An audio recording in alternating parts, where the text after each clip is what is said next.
Today I want to tell you about a guy named Gustav Holst. He was a composer and a trombonist and a music teacher and a conductor, and he is born in England in 1874. Now, Gustav Holst was born in a very musical family. His dad was a pianist, his mother was a singer. His dad started teaching him piano very early on, and that was his dream for a while, to become a concert pianist. However, poor Gustav, he had nerve issues in his right arm, and he became a pianist, but he couldn't perform amazingly as a concert pianist. So he ended up going to college and studying composition.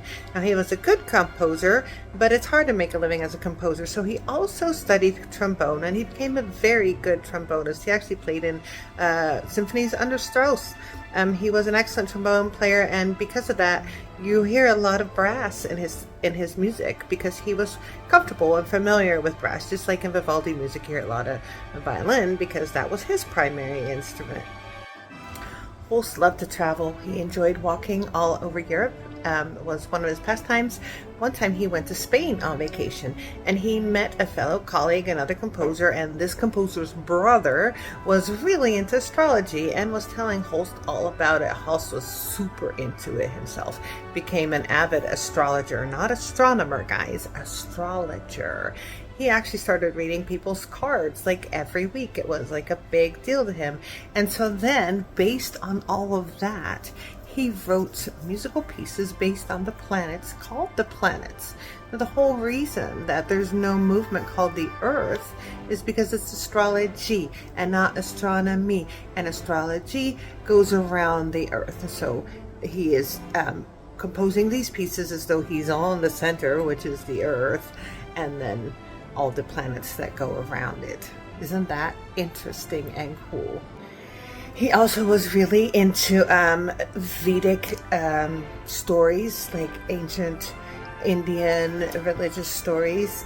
He loved reading the Sanskrit things, probably translated. I didn't read that. I don't think he read Sanskrit, but a translated version. But he made an opera called Sita. It's a three movement piece, and it's based on some of that Vedic text that he was really into. He was a vegetarian. He was he just had his eccentricities, like many of the composers we talk about do. Now, after he wrote the planets, he became really famous. Before then, people knew who he was. They appreciated his work, but he was just one of many other composers in Europe. But then the planets made a really big impression, so his name got out, and that really bothered him because he was very shy. So he didn't want all that attention. He kind of felt like, let me compose, let me teach. He loved teaching. Let me conduct.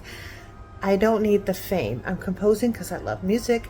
I'm composing because it's in me and I've got to get it out, but I don't want the fame. He did meet a lovely lady. They got married. They had a boy who sadly passed away, and then they had a daughter who lived long. She became a composer and a musicologist herself.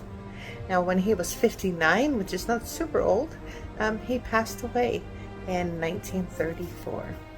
So I would say go listen to The Planets. They are pretty neat. You can hear how he feels the planets looked. And remember, it's astrology and not astronomy. Go listen to some Holst.